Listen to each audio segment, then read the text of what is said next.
Бүгүнкү дээрлик ар бир адам смартфон колдонот. Бирок көпчүлүк эле вирустардан көзгө көрүнбөгөн хакерлерден олак болуу үчүн аны кантип туура колдонууну биле бербейт. Алдыда биз сизге эң керектүү жана маанилүү жөнөкөй эрежелер менен тааныштырабыз. Электрондук почта. Айталы, сиз уюлдук телефон саткан дүкөнгө барып, жаңы телефон сатып алдыңыз.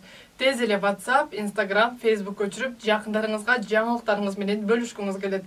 Бирок электрондук почтасыз Google Play Market же App Store иштебейт. Бул учурда электрондук почтаны өзүңүз түзөсүзбү же сатуучуга түзүп берүүсүн өтүнөсүзбү? Тилекке каршы сатуучунун электрондук поштасы менен катталган адамдар аз эмес жана алар алдыда кандай сценарий коопсуздук күтүп турганын ошол учурда түшүнбөшү мүмкүн.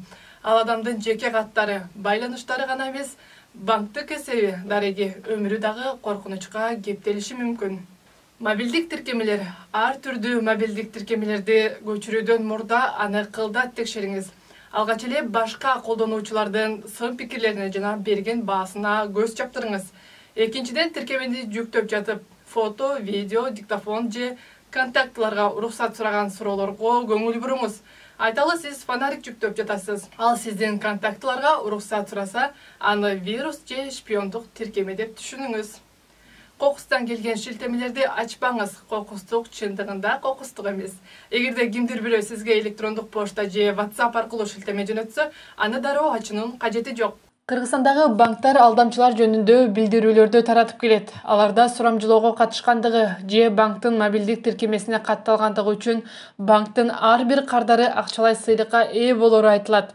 Бирок чындыгында алар банктын түп нуска тиркемелери эмес, жасалма жалган сайттар экенин билүү маанилүү. Жалган сайттарга маалыматыңызды киргизүү менен сиз өз картаңыз аркылуу мыйзамсыз бүтүмдөрдү жасоого жол ачасыз. Урматтуу көрүүчү, биз сизге эң жөнөкөй бирок жашооңузга маанилүү болот деген сунуштарды билдирдик. Андан аркы коргонуу сиздин колуңузда.